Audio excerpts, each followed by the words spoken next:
So my career took off very quickly, in a sense, that I started working for Glamour magazine. And then when the cover came along, I didn't really realize that I was the first person of color on the cover. It's every model's dream, every actress's dream, everybody's dream now, to be on the cover of Vogue magazine. So that's when, so when I got, I was like, oh my, I mean, I was just elated. I mean, it was just, I can't tell you how excited I was. I used to wake up in the middle of the night, turn the light on, and look at the cover and say, yep, that's me, turn off the light. I know that's right. I love it. I mean, it was like a mind-blowing thing. So then the interviews started coming in from Africa and from all around the world going, how does it feel to be the first person of color on the cover? I said, what do you mean first person of color?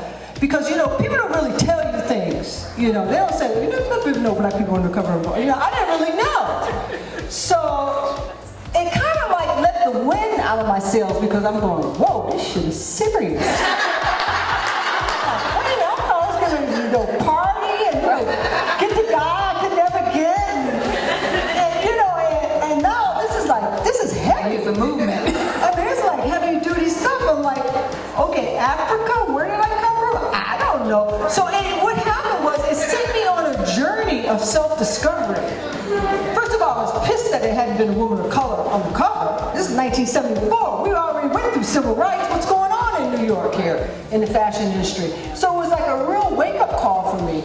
And that's what I did. I realized that this was a huge responsibility and this was deep.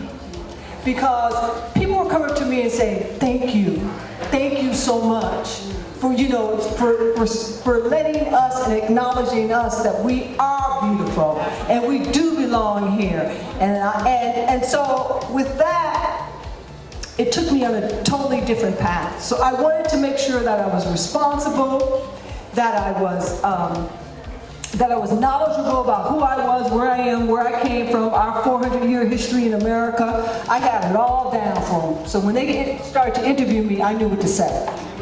And then I also brought in a whole group of black makeup artists and black hairdressers and things, you know, because once you get a little power, then you can reach back and you can grab people and bring them along. That's right. So basically, that cover was a life-defining moment for me.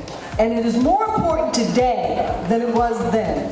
Because in the 1970s, we had more black makeup artists and designers and hairdressers than we do today. And so what happened is that it's really wonderful that we can now in America really have an open conversation about race. Because it is so important, and it is our history, and it is who we are, and it makes us who we are, and that's really strong people. That's strong, wow.